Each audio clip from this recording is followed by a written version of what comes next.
And welcome into episode 3 of Timeout with Brandon and Dillon. My name's Brandon. That over there is Dylan. We've got tons of stuff to talk about. We're going to talk about the big Steelers trade of Mika Fitzpatrick to Miami here in a little bit, too. We're going to talk about cities, test Dylan's sports knowledge here a little bit. Go twice today, actually. It's going to be fun. It's going to be fun. You're going to love it. LeBron decides to stay in LA, opts in. WNBA expands to wanting to expand to 18 teams by 2030. New Pac-12, and EA Sports teases new return of March Madness, college basketball video game. All that, tons of stuff we're going to talk about today. But let's start with the, I guess, bigger NFL news today. I would say. Would you disagree necessarily? And that's the Mika Fitzpatrick, Jalen Ramsey trade. So when it first dropped originally, we thought it was just one for one, a one for one player for player deal. It's not the case. Miami's getting Mika Fitzpatrick and a 2027 fifth round pick. That's it. And then going back to the Steelers is Jalen Ramsey, tight end Johnny Smith, and a 2027 seventh round pick. Dylan, what's your thoughts on this? I mean, I think it's probably pretty even. Yeah. I mean, they're both older dudes. Yeah. They're both older players now. I mean, Jalen Ramsey did all right in Miami, but it wasn't like he was fantastic. Yeah. You know, his first couple seasons were pretty good, but I don't think he hasn't been what he used to be like when he was with the Rams or anything. No. Like he was, was a star then. Mika Fitzpatrick, he's getting older too. Mm-hmm. He had an okay career and with the Steelers. I think he did decent. Yeah, none spectacular. I think they were both unhappy where they're at. Maybe not Mika. I haven't really heard any fits about him, but I knew the last couple of years Jalen was making it kind of known he wasn't really happy in Miami. Yeah. So I think he got like a $1.5 million pay raise when he when he got traded to the Steelers. So he got a little bit more money. And maybe it helps him out because the Steelers are a big defensive team. So maybe it kind of revives his career just a little bit. Maybe he plays a little better, So yeah, I'm curious if he's going to end up playing more safety than he will cornerback. Like if they're going to put him back into, kind of like where he originally played. Yeah, I mean it's very possible. I think it's a good pickup for both. I mean they're still both solid players. So, I think it works out for both sides. Yeah. Who do you think? I mean, if you're looking at long picture here, big picture, with who the Steelers have gotten this fall, and I'll bring up here the image here in a second, or not this fall, but this spring. Like, do you think this benefits the Steelers more, or is it going to benefit the Dolphins? I think it's going to benefit the Steelers now. Yeah, I think the Steelers. I think it's going to benefit them now and in the long run. I mean, they get a seventh round pick. They get Johnny Smith, right? So they get a nice tight end to go with Freiermuth. Yeah. And now they got Jalen Ramsey too. So I don't think it does anything but benefit the Steelers. Yeah. Do you think to move on from the trade here? I think it's this one. Do the additions, including these two here, make the Steelers a favorite to win the AFC North now? I think it definitely puts them up there in the discussions, 100%. And if people want to have them as their favorites, I mean, I wouldn't necessarily hate that. I mean, you still gotta get through, the Ravens and things like that. But the Ravens are a team that lose games when they shouldn't. So I mean, if you can, win out against the easy teams, and then sneak one or two against teams like the Ravens or the Bengals, you sneak some of those out. Yeah. I mean, you could be finding yourself knocking on the door of first place. Yeah. So I mean, you got Aaron Rodgers, quarterback. Some of the new additions, you get that traded DK from Seattle a little while ago. Then you got the Jonnu Jalen trade today, and then I totally forgot they grabbed Darius Slay too. Yeah. This offseason. So I don't know. I think I would agree. I think they're a serious contender in the AFC North. To win the NFC North at least. I don't know if it goes any further than that. I mean, never say never. I mean, there have been worse teams that have made it to the Super Bowl or had a run. But to answer, I mean, I think it puts them up there as favorites to win their division. Yeah. I mean, like I said, As long as you can just take one or two against your rivals, and then win the games that you're supposed to win, right? And then the games that people kind of have you on the borderline, if you can just sneak one or two of those, you could be knocking on the front door. You could be knocking on the playoffs again, sitting in a better spot than what you guys have been the last handful of years. Maybe possibly a first round bye. Maybe you get home field advantage. Maybe you're just playing an easier team, so you're not getting mollywomped the first round. So that's true. That's fair. That's fair. I saw unrelated to the Steelers news. What's the guy's name? He has his own little show now, sports show. Chris, is it Chris Hemsworth? No, that's the actor guy. What the hell's his name? I don't know. He's talking about how the Chiefs will be a wild card team this year, and it's the LA Chargers division to lose and whatnot. Anyways, unrelated to the Steelers and whatnot. I forgot who it was. He's a pretty popular name. Chris Collins something. I don't know. Yeah, I don't know. It's fine. It's whatever. It's whatever at this point.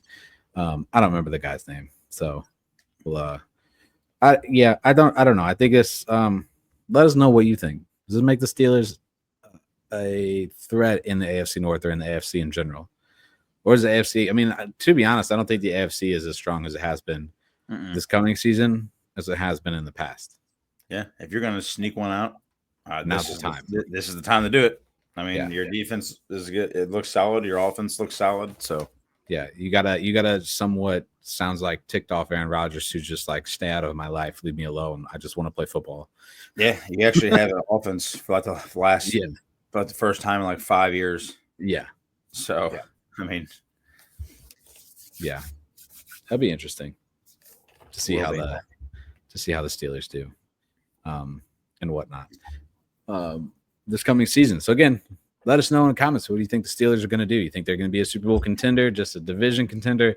They're going to miss the playoffs. They're going to have a -500 record the first time in Mike Tomlin's career with Aaron Rodgers and DK Metcalf and Johnny Smith and Arthur Smith and Jalen Ramsey and that would be something.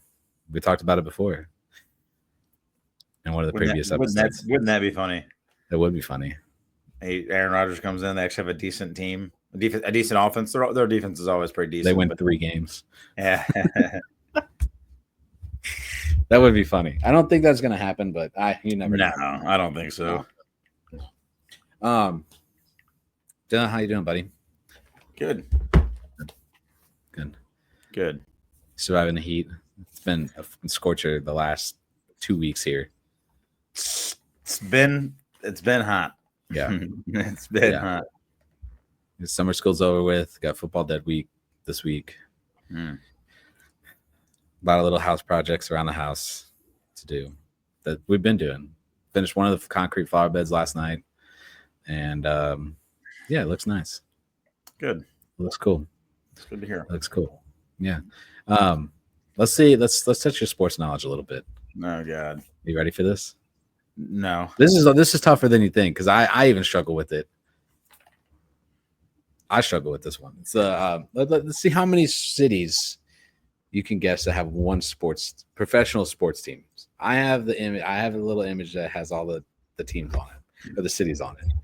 So there's 11 of them. Professional. 11? They only have one professional sports team. There's 11. Most of them are basketball cities. Okay. Yeah. Which makes sense. This is gonna be interesting. Yeah.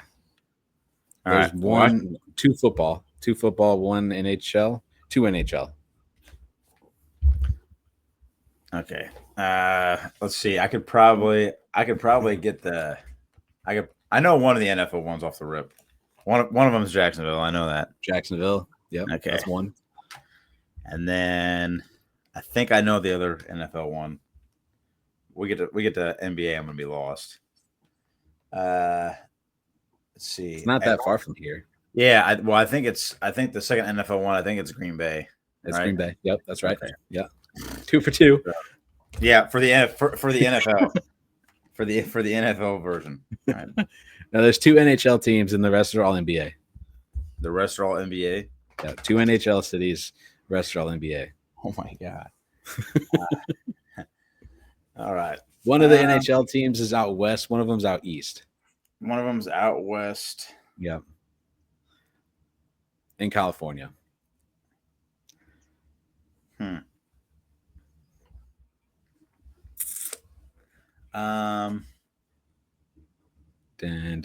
California. Oh, is it San Jose?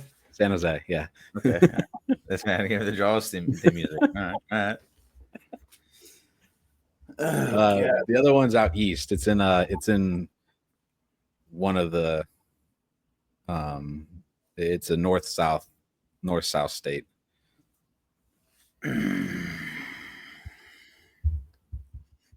Then the team's in the Eastern Conference of the NHL. The Blues don't play them that often, twice a year. Twice a year.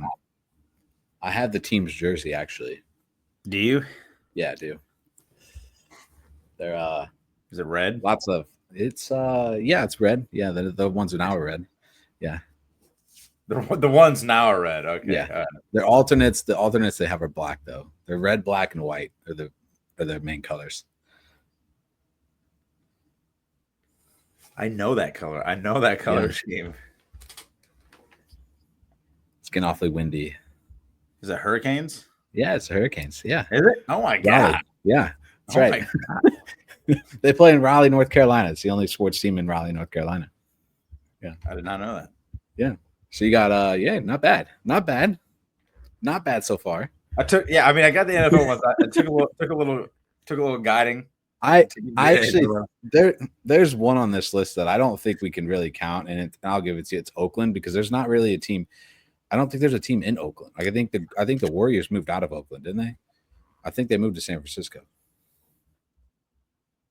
I'm pretty sure they did.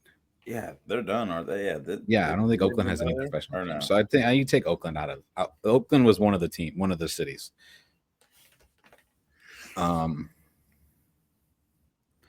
There's one of these cities just won the NBA championship. So, wow, Oklahoma City. Yeah, they only have one sports team. Another one's not too far from here. It's just a couple hours drive down 55. It's in Tennessee. Couple hours drive. Yep. It's in Tennessee. Right along the Mississippi River. Oh, the Grizzlies. Yeah, Memphis. Yep. Okay. Yep. No. Let's see here. One of these teams are in Florida. No, right. And it's not Jacksonville. It's okay. It's not Jacksonville. It's the best NBA team.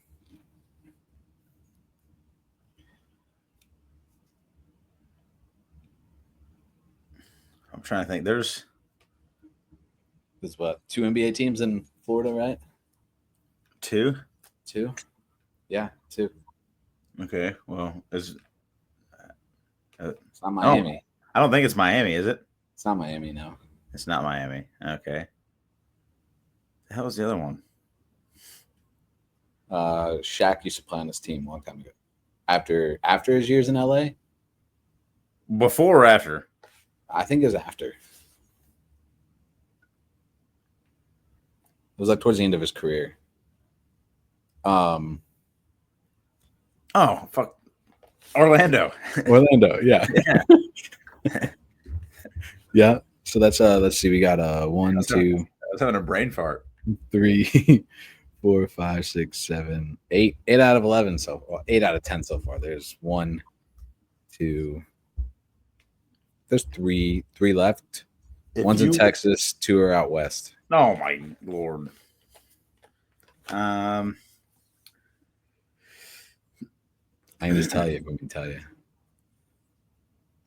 Yeah, I've. So you got San Antonio. Okay, I probably would have got around to getting that one. Okay, Sacramento. Okay. And Portland, Oregon, with the Trailblazers.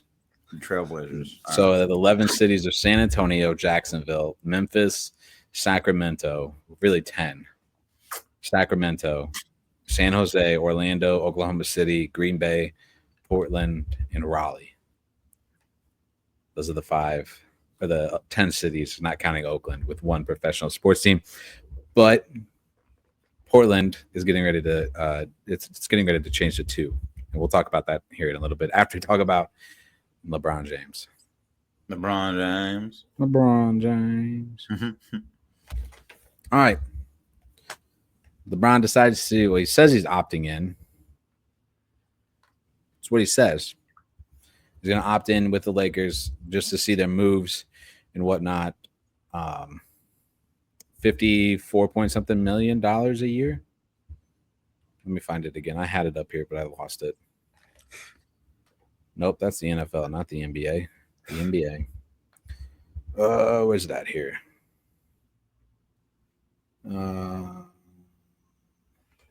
Where did it go? Oh, yeah, here it is. $52.6 million player option for LeBron James is to stay in LA this coming year for the next season. Good move, bad move for the Lakers? Do you think this is good move, bad move for LeBron? Listen, dude, people try to hate on him his whole career, right? Yeah. You want to have the GOAT debate, that's fine. But how you could hate on this dude? I mean, we've literally witnessed greatness for like the last 20 years. Yeah. This man last season, what was he, 40? I mean, yes. He basically he averaged 35 minutes a game, 24.5 points, 51% for field goal percentage, 7.8 assists or 7.8 rebounds and 8.2 assists. I mean, he's like this close from averaging like a triple double. The dude's like 40. Mm-hmm. Like he still has a huge impact on the Lakers. He still has a huge impact on every game. I mean, he can win you a game, he can lose you a game. Like if they put some pieces around him other than just Luka, like that could be a really good team. Like LeBron even said, like he knows he's getting older. Like he just wants to win. Like he knows his role now. Like if you need him to be the guy to lead the team again, then that's fine. But if you need him to step back and just be that support player and just, get 15, 20 points a game or what, he said he's willing to do that. Like he just wants to win. He wants to win a championship again. Yeah. So I don't know. I think it's a good move. I mean, if it was me, I would definitely, I don't care if the dude's 100. I'm not going to be known as the guy who let LeBron James go. I'm not going to be that dude. It happened in Cleveland once. It happened in Miami again. Yeah. And then it happened in Cleveland again. So I'm not particularly, I really don't want to be that guy. Yeah. So I think it's a good move. I still think he brings a lot to the table. Like I said, I mean, the dude's averaging 35 points a game or 35 minutes a game and basically 25 points, right? He's shooting over 51%. Like, I don't know what more. I don't know what more you can ask of a 40-year-old. You know what I'm saying? So I think it's a good move. I think he still brings a lot to the team, still adds a lot of value. He's still a guy that can have a big impact and win you games. So I don't see anything wrong with it. Yeah. We're just kind of looking at the thing here. There's only one team, because of the way cap space and stuff is worked out this year, that there's only one team that could. Oh God, Jesus Christ, Manelli. Yeah, sorry. Sirius XM trying to call me because I don't have the radio thing anymore. No, you don't. That's why. We don't need that. That's why you don't need it. Yeah, that's right. The only team that could offer him his max contract would be the Brooklyn Nets, $54.1 million. It's the only team. So the only way he's leaving LA is by a trade. And I don't think there's anybody out there who's going to possibly trade for LeBron. I mean, let's look at it this way, dude. Like, he started his career in 03-04, right? Yeah. I'm going to read you the years leading up all the way to where he is right now. I'm going to lead you what he's averaging a game points-wise, okay? So, and I'm just going to go first year, second year, third. I'm just going to go from bottom up. 20.9 points, 27.2 points, 31.4 points, 27.3, 30, 28, 29, 26, 27, 26, 27, 25, 25, 26, 27, 27, 25, 25, 30, 28, 25, 24 and a half. Yeah. He's basically, this is the dude who's been like this his whole career. Yeah. He's 40 and he's averaging basically his career average in points at 40 years old. Mhm. I don't know what more you want from the guy, so I think it's probably a pretty good move on their part. Yeah. But I would not be surprised if someone does want to trade for him. He's still an impact maker, you know what I'm saying? Mm-hmm. So I just don't know if the Lakers are going to be known as a team that let him go. Yeah. Because once you let LeBron go, all you have is what, Luka? So you got Luka, because everybody else is opting out. Yeah, because Reeves did not accept his contract extension. They offered him like a 4-year, $90 million extension. Yeah, neither did he said no. Is it Caruso? So who else? His son, Bronny Jr. didn't. Yeah, let's be honest. That probably wasn't going to last very long. All right, no. The guy's he's got some talent. I just don't know if he's quite ready yet for the NBA. Yeah. No. Was it Caruso that also didn't accept his player option, or do his player option? I thought so. There was somebody else. It was like him and Bronny Jr. the same day. Both didn't accept their player options. No. Rejected them, I should say. No, I don't remember if it was Caruso. I don't remember if it was him or not. I don't know. I think the Lakers. I don't think they're going to be great by any means.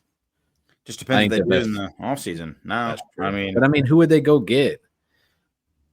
You can go get Kyrie. You're going to spend all that money on Kyrie because he's not going back to Dallas from the sounds of it. James Harden staying in Houston. Dorian Finney-Smith was another one who, dropped his player. You can go trade for Giannis or Giannis. I mean, dude, listen. At this point, dude, like if you're trying to win, like you got to do whatever you got to do. Luka, and Giannis. Oh man, it's not like they couldn't afford the dude. No, they could figure it out. They'd figure it out. They'd be just fine. Yeah, they would be. They wouldn't have any issues. Nah, I don't see that happening though. Mm-mm. That's a big trade. That'd be a big thing.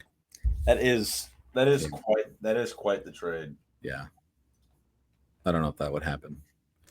I could be wrong though. I could be completely wrong. Yeah. Let us know what you think on LeBron staying in LA. Whether it's going to work out, whether it's not. For the Lakers, and see what happens. NBA teams are throwing out a lot of money to a lot of older players right now. So I don't know. We'll see. Dylan, you want to recap us through the UFC fights that you brought it up. I didn't watch them. Not gonna lie. I don't watch UFC. So I didn't necessarily. I'll let you run through that. I heard there was a knockout. There was a knockout, was right? Yes. Well, I think there was at least two, but the big one was Ilya versus Charles Oliveira. Yeah. This is a big. It was nice. They had a lot of respect for each other, but there was big talks in this fight because Ilya he moved up a weight class. People didn't know how he was going to quite handle it at lightweight. Yeah, and Charles is considered one of the best in the world at lightweight. So he's he's number one contender. He's fighting for the belt. Ilya moved up, so he had to gain a little bit of weight. Yeah. Charles Oliveira's all-time record 35-11. Ilya is 17-0. Right, he's moving up, trying to become a double champ. Sure. Ilya has, which he did, right? Yeah, he has some stones for hands. The dude, it's like someone put sledgehammers, inside of his gloves, and he swore this whole fight lead up for the 6 weeks, whatever it was. He swore that he was knocking Charles Oliveira out in the first round, and in the first round, 227. That's exactly what he did. Yeah. He hit him with a pretty good right shot, and then hit him with the left before he fell. And the dude went. Charles Oliveira he took a little nap. He went to sleep, and now we're talking. Now we're talking. People have been bringing it up. Is Ilya, pound for pound, one of the best because of his fight record already? Yeah, 17-0. That's pretty impressive. 17-0, and just his last 3 fights alone, right? Yeah. He's beat some of the greatest fighters in the UFC already. He beat Alexander Volkanovski. He beat him, who is considered. Some people consider him the GOAT. Yeah. He's easily one of the best pound for pound fighters. He beat Max Holloway and knocked him out. Max Holloway in his whole career had never been even knocked down on the mat at that point in time. Had never been knocked down in his entire career. And the dude's like 38. He'd never been knocked down. He knocked him out. And then he knocked Charles Oliveira out. Yeah. So 3 straight fights, 3 knockouts of 3 Hall of Famers. He knocked 3 Hall of Famers out, basically. Trying to watch a little highlight here. It was pretty impressive. And then Alexander Pantoja, he faced Kara France again. Yeah, for the flyweight title. Alex Pantoja hasn't lost a fight. I forgot what it. Dude, it's like 17 fights the dude hasn't lost or something like that. He's on some unbeaten streak. It's actually insane. But he won again by rear naked chokehold in round 3. There's some decent fights. There's some decent fights, but the big ones obviously were Pantoja and Ilya. Everyone was really waiting for the Ilya fight, and it was definitely wild to see. Yeah, so.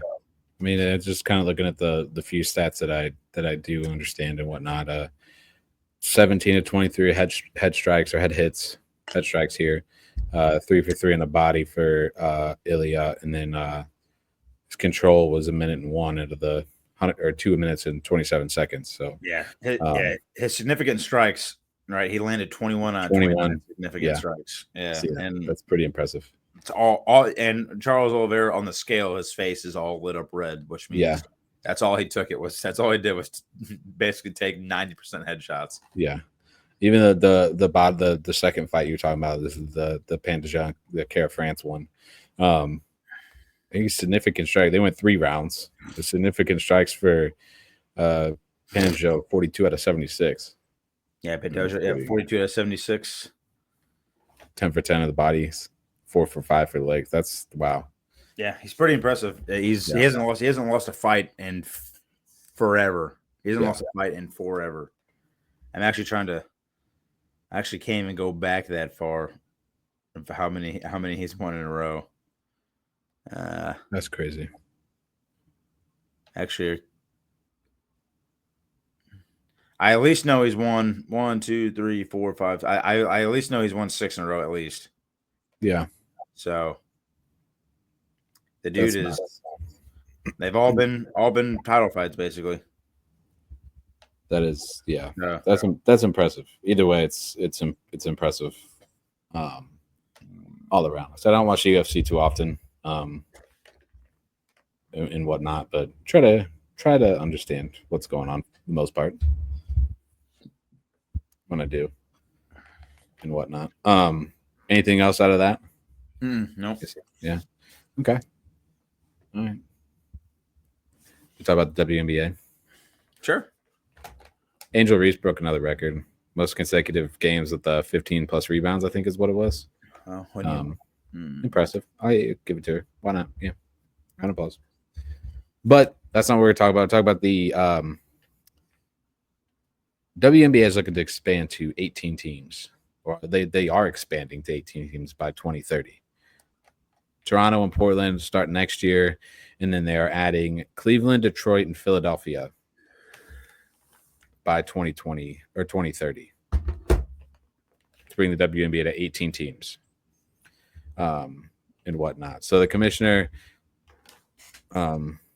commissioner of the WNBA, so that the expansion is far more than just the expansion of the WNBA. It's evolution and transformation investment in the future of women's sports. We talked about this last week with the softball, professional softball league and the MLB getting involved in that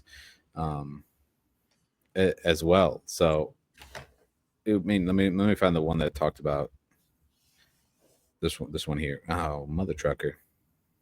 What is going on? Nope. So Cleveland's going to begin play. So you get two teams next year, right? In Toronto and Portland. And then Cleveland is going to begin play in 2028, Detroit in 2029, and Philadelphia will start in 2030, the season after it gets approval from the NBA and WNBA Board of Governors. In Toronto, like I said, Toronto, Portland is going to enter the league next season. The commissioner of WNBA, Kathy Engelbert, said the demand for women's basketball has never been higher, and we are thrilled to welcome Cleveland, Detroit, and Philadelphia to the WNBA family.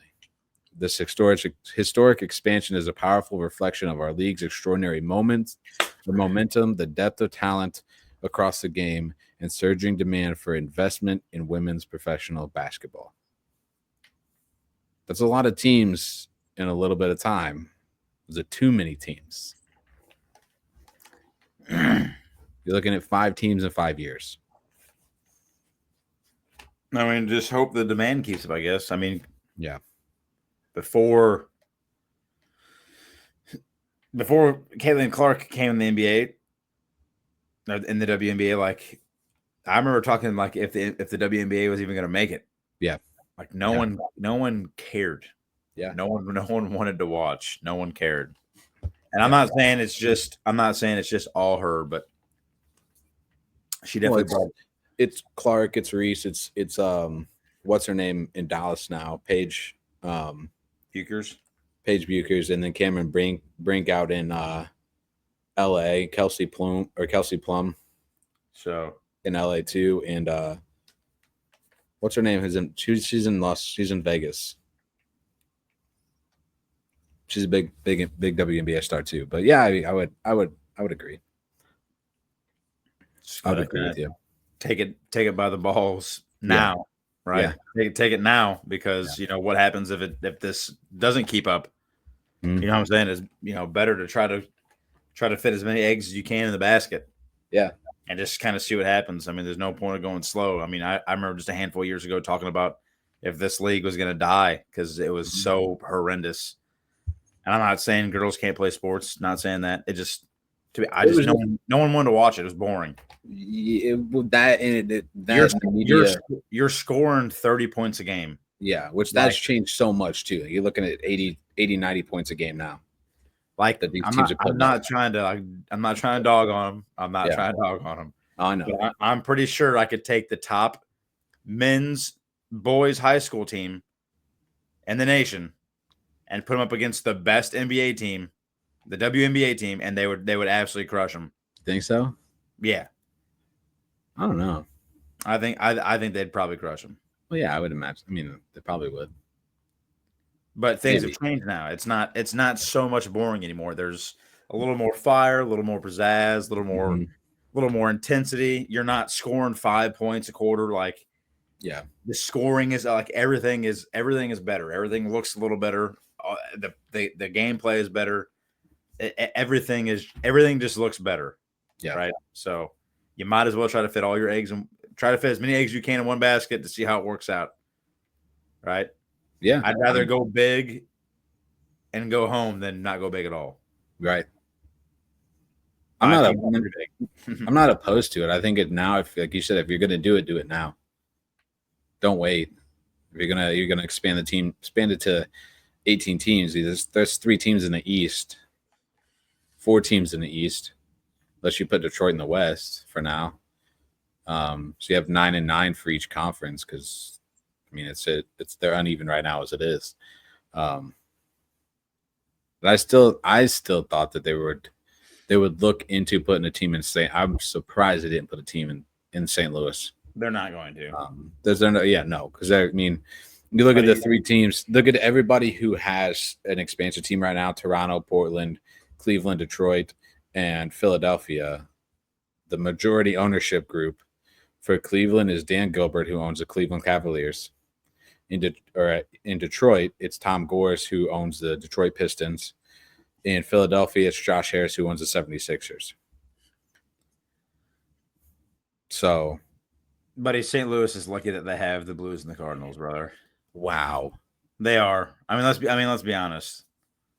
Hey, they are getting the Cardinals are getting the stadium upgrades because of what's happened out in Kansas City, though. Let's be honest. I'm actually surprised the Cardinals haven't left with St. Louis with how their ownership treats everybody. Yeah, I'm surprised they haven't tried to migrate them somewhere else because they're that Mozeliak, is that his name? Yeah, that he reminds me exactly like Kroenke. Reminds me.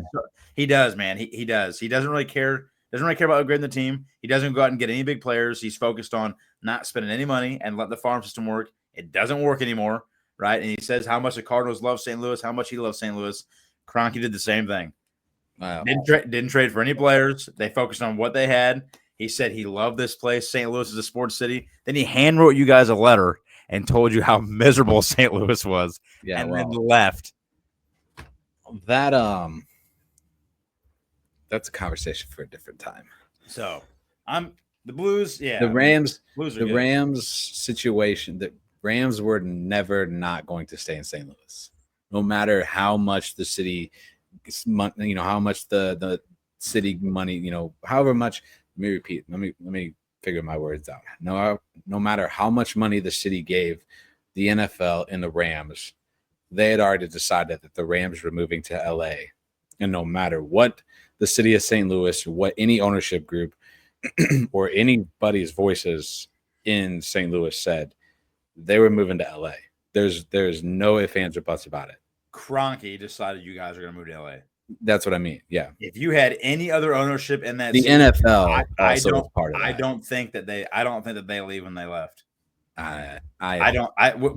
With your guys' rich history in St. Louis and what they've done, there have been worse teams that have done nothing. That's fair, and they're still there. That's fair. If it was a different ownership group, the Rams would still be in St. Louis. I think there's a really good possibility that they're still in St. Louis. I really do. I think there's a good possibility.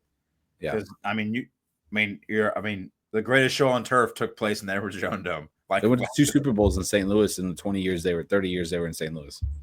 And some of the best Hall of Fame players came out of St. Louis. Marshall Faulk, Kurt Warner, all these guys, Isaac Bruce. You're talking some of James the Laurinaitis, Chris Long. I don't know. Steven Jackson. I don't know if they'll. I don't know if St. Louis will get a WNBA team. Probably not. I don't see that, but I wouldn't. It's a very undesirable place, so it would not surprise me if to try to expand. I didn't think that the Battlehawks were going to come to St. Louis either. I didn't think we're going to get a XFL team. I didn't think so either. I'll never say never, but it is directly right in center Midwest. It is directly here, so it wouldn't be an awful spot to put one if you're talking travel, money wise, all that stuff. It's basically right in the middle, right in the center. So yeah, I would probably put my money on an NBA team happening in St. Louis before the WNBA comes to St. Louis. I would say so too, but I would never say never. Maybe they have a WNBA team come here first, so they can see how everything works out, and then the NBA. You already know how that's gonna look. You already know how that would happen. It would be great. It would go over phenomenally. You know that. St. Louis loves their sports, no matter what anybody says. St. Louis loves their sports. Look at the MLS. Look at the soccer team. Yeah, no, it's the Battle. St. Louis does love their sports. There's just things about the city that yes, I know. Sports teams don't like. Yeah, right. I know. It happens in every big city, though. It does. It happens in every big city. When you're fighting for murder capital of the world, it's of the world. Of the United States. Because the population's so small. All right. It's hard. But they do love their sports. I will give St. Louis that. Yeah. They do love their sports. The Blues are heavily supported. The Cardinals, even with their awful last 13 years of just misery. Like it's been the last 3-4 years have been probably the hardest as a Cardinals fan because you're so used to winning. Yeah, and being in like not just competing for the NL Central, but competing for a World Series. Last time we went to the World Series, what, 2013? We played the Red Sox, right? 13 or 15, yeah. So since then, it's been misery. Yeah, it hasn't been great. Not been very good. Awful. But we could have. They're way better this year than anybody thought they were going to be. Yeah, but you got to spend money to win, and he just refuses to do that. But I will say St. Louis does love their sports teams, even with how bad the Cardinals have been. The Blues, how many times they lost in the first round? I mean, what, like it was like 7 or 8 years in a row they lost first round. So there was the Rams. You speak of like with the Rams, where that too. Not even that, but before the Blues. I mean, the Blues have had consistently good hockey teams throughout the majority of their franchise history. Like the hardest stretch is probably right when I started to become a Blues fan was like after the lockout. So like 06, 07, 08, 09, before they got like guys like TJ Oshie, David Backes, Alex Pietrangelo. Those years when they were winning like 20 games or 25 games in a season. Those were awful. It's hard. And it was hard. Awful. It was hard going on a streak of being the number 1 seed or number 1 in your conference and then losing to the 8th seed. That too. I mean, that's hard to watch. You play great all season, and then you get to the playoffs, and the Blues were known for it. Yeah, they're still known for it. What are you talking about? They're still known for it. We crumble. So still known for it. We do. So 1.6 seconds done. 1.6 seconds. So I will say the Blues, or not the Blues, the St. Louis does love their sports teams. They've had a lot of ups and downs, and they still show up and show out. So they do. Yeah. I don't know. I think this would be a good thing for the WNBA though. I think there's a lot more like the commissioner said, there's a lot more well-rounded talent across the NBA or WNBA than there has been, which is like part of the reason why it's doing better now the last 2 or 3 4 years than it has been. I think Caitlin Clark bringing her name in there, I think that was the big thing. But I think just the intensity and the fire that she had, that brought with all the other players, because you see that everyone always says the reason the WNBA, the reason it is like it is right now is because Caitlin Clark and all the other girls, they hate that. A lot of them hate that. They can't stand it. Yeah. So as much as people dog on them for not liking Caitlin Clark, not saying that they do, I think it's good because you see how they act toward each other. It brings that fire. It brings that intensity. They play a little more rough. They get down and dirty. It brings a little more heat to the game. I think it worked out in everybody's favor, to be honest. It's entertaining to. I don't know if you watched any game recently. It's a lot more entertaining to watch. I will watch replays and stuff, but I do not find myself sitting and watching the game. But I do watch replays. I do watch replays of everybody, not just one person. It almost has that vibe of like the NBA does of like, oh, this is like when Indiana plays Chicago. Like, of course you're gonna want to watch this game because it's Reese versus Clark. Or if it's like LA, New York, obviously it's it's Los Angeles and New York, so you're gonna watch that one. But if it's like two of the worst teams going against each other, you're probably not gonna watch that one. If you're gonna, if the Sky and Fever are playing each other, you're not gonna watch the Wings and Atlanta Dream play each other.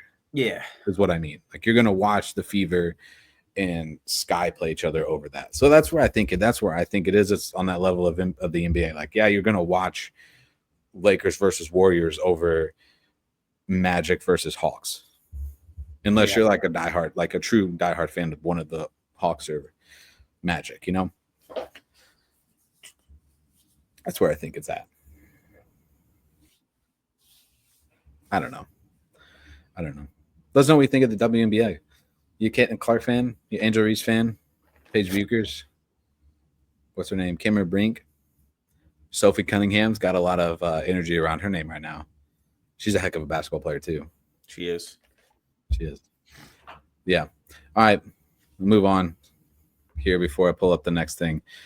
EA Sports today teased the return of EA Sports March Madness, which is a college basketball game, or at least they had a picture of a basketball with EA Sports on it and teased madness, something madness is coming or something like that.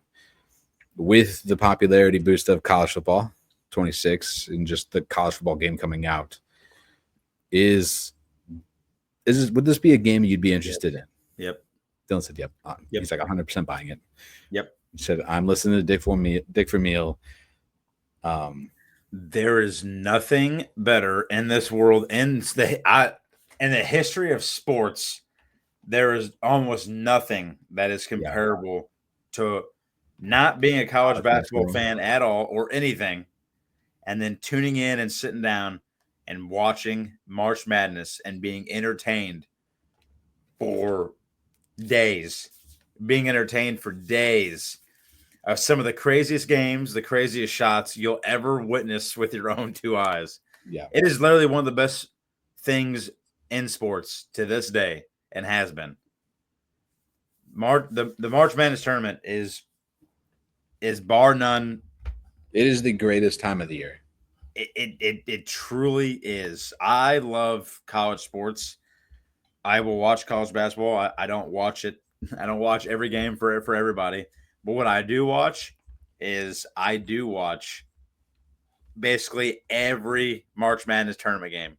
Doesn't care if I like the team or not. It is from every game is always comes down. I swear to God, every game comes down to the last second. It comes down to the last shot. I mean, you get some blowouts, but some of them, I mean, we watch 16 seeds beat number 1 seeds, watch buzzer beaters in the championship game. I mean, seen it all. Seen it all. Yeah. What's the one team? UCLM, like the Retrievers a couple years ago. That was great. And whatnot. I got some kind of breaking news, I guess, for hockey fans. If you watch the show, Mitch Marner has been traded to the Vegas Golden Knights from Toronto in a sign and trade deal. It's pending still because they don't know what's going back to Toronto, but he's going to sign a 8-year, $12 million deal, so $96 million total, with the Vegas Golden Knights in a sign and trade to Vegas from Toronto. Absolutely crazy. Wow. That's a big deal. It is. Yep. 8 years, $12 million. I don't see anything of what's going back to Toronto right now. I guess we'll find out at a later time that they're, but Mitch Marner is now a Las Vegas Golden Knight. As disappointing as that is, so there's a lot of, oh my God, I hate Las Vegas. I hate the Vegas Golden Knights. They might be the worst team. And they won't even be bad. That's the problem. Like they're good. Yeah, they're gonna be good. They're gonna be good. They have been good ever since they've come into the league. They've had 1 year where they haven't been in the playoffs. They've already won a Stanley Cup. Yeah, I know. I remember watching that very vividly. Because they won it before the Blues in 18, didn't they? Or 19? After 2 years after. Yeah. So they played Florida. No, it would have been 3 years after the Blues. Because Tampa Bay, Tampa Bay won back-to-backs, I think. Because I was the Maroon. Because Tampa Bay won in 19, 20, and 21. Yep. Because he won three straight Stanley Cup. 1 with the Blues, 2 with Tampa Bay, and then it was Colorado, Vegas, Florida. Can't stand Colorado. He had 81 games played last year. He had 27 goals. Mitch Marner, 27 goals, 75 assists, 102 points. He's plus 18 in the plus minus. In the playoffs, he played 13 games, 2 goals, 11 assists, 13 points, and he was a -1. Wow. There's been talks of Mitch Marner not staying in Toronto. Toronto has a lot of cap issues anyways, and there's a good chance that this opens up the door for Brad Marchand to become a Toronto Maple Leaf. You don't think he's gonna stay in Florida? No, I think so. Nope. I don't think they can do that. Yeah. I mean, he did fantastic for him. Yeah. I don't think he stays in Florida. I don't think they have the money to do it, really. I could be wrong, but I don't think they will. I'd be mad if he goes to Toronto too. Yeah. I hate that guy. Did you imagine? Oh, Boston. Oh man, Brad Marchand going back to Boston in a Maple Leafs jersey. Oh, you open up the season with that game, baby. Open it up. Yeah. Open up the NHL season with Toronto. Brad Marchand goes to Toronto. Toronto, Boston. That's your matinee. That's what bugs me about the NHL. But we can talk about that on next week's episode about how awful the scheduling is in the NHL. Different time, different day. Let's talk about this, though. Pac-12 is back, baby. They have 8 teams now that are eligible for football, adding Texas State just today. Before we started the show, they signed Texas State to the newest deal to the Pac-12. So now you have Texas State, Boise State, Colorado State, San Diego State, Fresno State, Oregon State, Utah State, Washington State as your football teams, with Gonzaga as your only basketball, non-football school, which now allows them to become a Power 5 school again, an FBS conference. Now that they have eight teams, they are now an FBS conference team. What's your thoughts? I mean, okay. Yeah, I mean, Boise State walks out of there. Congrats. Texas State's pretty solid, but they're going to have to do a lot. Utah State's pretty solid. Boise State walks out with ease. You think so? Like nothing ever happened. Okay. They let me find the little picture here that I had. They unanimously voted yes for Texas State, giving the league the 8th football playing school as required by the NCAA to be recognized as an FBS conference. The new Pac-12 is set to begin playing in the fall of 2026. Now, there's no imminent plans of adding any more schools to the Pac-12 right now. What was the other thing that I had? I mean, I'm happy for them. That's cool. That's good. Yeah. Can't hate on it. No. Sounds like they already have like their TV deal and stuff worked out too. They're gonna have the football championship games going to be on CBS and Paramount Plus. They're also going to have 3+ regular season football games on CBS and Paramount Plus, 3 regular season men's basketball games on CBS and Paramount Plus. Regular season football games are going to be on the CBS Sports Network, along with regular season men's basketball games are going to be on the CBS Sports Network as well. With the men's basketball championship game on CBS and Paramount Sports or Paramount Plus as well. So it sounds like they got a TV deal as well in this, the newly formed Pac-12. It's I mean, I'm happy for him. It's good. Yeah. Do you think try to compete? I'm curious how much this is going to change the what am I thinking of? The college football playoffs. If they're going to consider this if you consider this a new team or new conference, basically, you're already looking at making changes to the college football playoffs in 2026 anyways, so you have to, because you're going to go to 16 teams more than likely.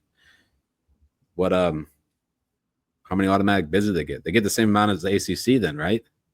They should. I would imagine, yeah. I don't know how they don't. I would imagine you got to treat it as the same as somebody else. Yeah. I thought I had something in here about the maybe I don't.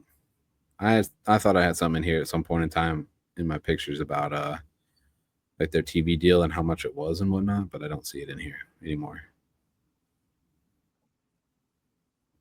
Yeah, no, it's gone. I don't know what happened to it.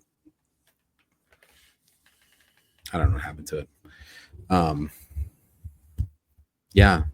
New Pac-12 conference. All state teams besides Gonzaga. That's kind of cool. That's unique. Give it a couple of years, Missouri State will be in there. I'm just kidding. I mean, never say never. Never say never. I'm trying to think of anything else. What else you got? Anything else you want to talk about? don't think so. Oh, Justin Tucker got suspended 10 games. He did 10 weeks. Yeah, 10 games. 10 weeks, 10 games. Yeah. Yep. For his ordeals, whatever he did, if he did or did not do them. Same amount of games suspended as Deshaun Watson. When He's not with the Ravens anymore, though, right? They let him go. No, I think they released him, didn't they? Yeah. Yeah. Which I'm not surprised. No, but I mean, still, it's kind of crazy. Yeah. It just doesn't make any sense why they come on now. Like, why are you doing that kind of stuff?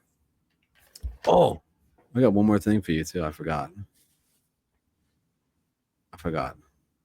Hold on. Bam. We already talked about this a little bit before the show. Yeah, I knew exactly what it was when I saw it. Yeah. Yeah. For you folks who don't know, this is the 2006 playoff picture. Yeah. When the Colts beat the Chiefs, the Ravens, and I guess the Patriots to make. I think it was the Patriots, wasn't it? Yeah, to make it to the Super Bowl, and then the Bears just mollywomped everybody, and then we lose to Peyton Manning in the 2006 Super Bowl. Was it the Saints and Bears in the NFC Championship? Right? I don't know. I don't remember. I think yes. I think so.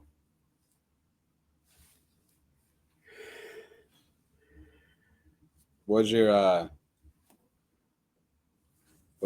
memory about this season's playoffs? I remember the Bears playing good all the way through the playoffs, and then I remember getting to the Super Bowl. And It was the Saints. First, I think it's the only time it's ever been done in the Super Bowl. Devin Hester ran the kickoff return back, opening kickoff return back for a touchdown. Yep, that's right. Yeah. And I said, yes, brother. Yes. We're winning a Super Bowl. And then we folded. And then Peyton Manning said, yee. Yep. And then Rex Grossman and the defense, everybody folded. I remember the defense being absolutely elite this year. Yeah. Like the best defense we've had since the 85 Bears. So they were absolutely elite. For some reason, for a minute, I thought this was the Saints Colts Super Bowl too. Now that was 2011. Yeah. That was the year they where Peyton Manning, where Sean Payton had the onside kick start the second half. Yeah. And then Peyton Manning Travis Porter picked it off, ran back for a touchdown basically to seal the game. Seal the game. Won the game for him. The amount of useless sports knowledge I have in my head is endless. Yep. Ask me something that's important. I can't tell you. Ask me something that happened 30 years ago for no reason. I'm like, hey, I know that. Yes. I know that. Exactly. The Super Bowls. I mean, it was a good one. It was raining because it was in Florida. It was in Tampa, if I remember right. It wasn't necessarily a dry Super Bowl. It was a little bit of a muddy or wet one, if I remember right. And then 12 years later, I moved when I worked for 2 Minute Truck, I moved a Cubs pitcher. And when I went downstairs, he had Peyton Manning's game-worn jersey from the 2006 Super Bowl. With the grass stains all over it. And I said, okay. You're just bringing up, that's just a bad memory to say. What is your, okay, so let me ask you this question. This is the last question I'll ask you about this. Not the last question. Well, it is kind of, sort of. It's Bears related. What's the worst playoff loss that you've witnessed so far? Worst playoff loss that I've witnessed as a Bears fan? Yes. Probably have to. I think it had to be the wild card loss in 2000. Double doink. Yeah. I cried. Yeah. I actually cried. I actually cried. I remember getting ready to leave before work. Yeah. I lived in my old house, and I remember getting ready to leave before work, and my wife's on the couch, and I remember saying, "I don't care if I'm late. I'm walking this."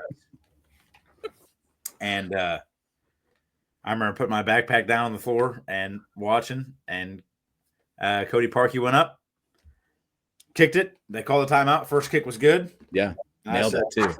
Right down the middle. Right down the middle. Goes up, kicks it. Ting, ting. That's all I want. That's all I want. And I couldn't say a word. My wife just stared at me. And I basically went down to one knee and I shed some tears. I did, dude. That's the most gut-wrenching loss I've ever witnessed because our defense, Mitch Trubisky we actually had something figured out. And listen, it was not all Mitch's fault. Don't care what anybody says. Matt Nagy was a horrendous head coach. He was not very good, right? He's a good QB coach. He did well as an offense. They had a really good defense. Yes, we did. And we had something figured out with Mitch Trubisky. I mean, we had something figured out. Our offense was doing a little something. Our defense was scary. I think because I think that was the year, maybe it was 2019, because that was the year the Eagles won the Super Bowl. Yeah, Nick Foles. They beat the Patriots. Yeah. I think we lost to them in the wild card. Yeah. So because Carson Wentz already towards ACL by that point in time. We were like, I mean, you're talking that's us. Like, that's us in the Eagles spot. Literally. Like, that's us. Should have been. So that was by far that, no matter how many times I get asked that question, that'll be the most gut-wrenching moment of my whole watching sports career. And nothing will ever top that. I don't know how you could top that. I mean, I'm sure that you could probably, maybe some of the older dudes from back in the day, like maybe when Buffalo loses 4 straight Super Bowls type of ordeal, like maybe that tops it. But the double doink, I mean, Mitch Trubisky, we had like 20 seconds left through 3 passes, 3 or 4 passes. We gained like 40, 50 yards. Got him, I think within 30 yards. Mm. I think it was under 40. We got him under 40 yards for a field goal. Yeah. And it's awful. Yeah. He immediately got death threats, and I think he was off the team the following day. So yeah. Well, I don't think he was close. He was gone that next year. He wasn't there next year. Because then Santos came in, I believe. Like he was the guy that followed up behind him. I definitely don't trust kickers as much as I do. Yeah. As much as I did after that. So yeah, by far worst sports loss I've ever watched with my own eyes coming from the worst. Yeah. When you cry, you know it's bad. Yeah. I was almost there with the Blues last second loss this year, or last minute thing this year. Yeah, point. It's right there. Yeah, like 1.6 or 0.3 seconds. They get that goal went off. 1.6 when they scored that game tying goal, and then they crumbled. They crumbled in the overtimes. Sad. Up 3-1, weren't we? We were up 3-1. No. Yeah. Yes, 3-0. 1 point. And they scored 2 of those goals in the last 5 minutes of the third period and something like that. Yeah. Yep. Maybe even the last 2 minutes of the third period, I think they scored 2 goals. It still hurts to talk about it. Tell you about it. This was 2019, and that hurt. It still hurts me. And you're talking 6 years later. For the amount of times the Blues went up 2-0 in the series and then lost 4 straight games, back-to-back years to the Kings. Yep, and then the Kings going to win the Stanley Cup. I remember watching that. Jonathan Quick, Drew Daughtry, Anze Kopitar.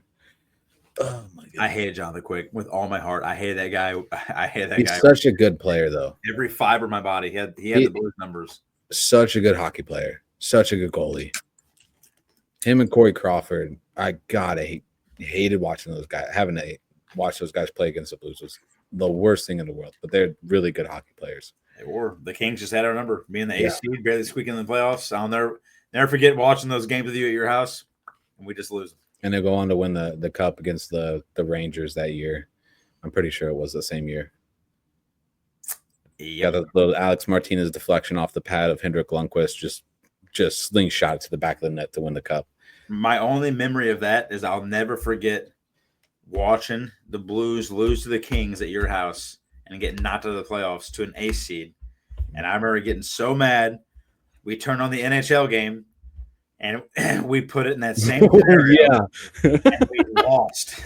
And we lost. We lost to the Kings. We lost to the Kings. Yep. Yeah. I remember doing that kind of. That was yeah. Yep, I remember losing to him. So yeah, lots of. I don't know. I still think my one like true core memory that I don't think I'll ever forget. Like your parents' house in the basement. We were going to get Call of Duty. I don't remember which Call of Duty it was. It was Advanced Warfare. Was it? Okay. You're walking down the stairs and you're like, it was fantasy football season. You had drafted Aaron Rodgers. He was the number one Aaron Rodgers. overall. I was feeling good about my team. I was like, yeah, I'm winning the fantasy football championship this year in this league. Walked down the stairs and you said, Aaron Rodgers just broke his collarbone. And I heard you walked right back up the stairs. Walked right back up the stairs.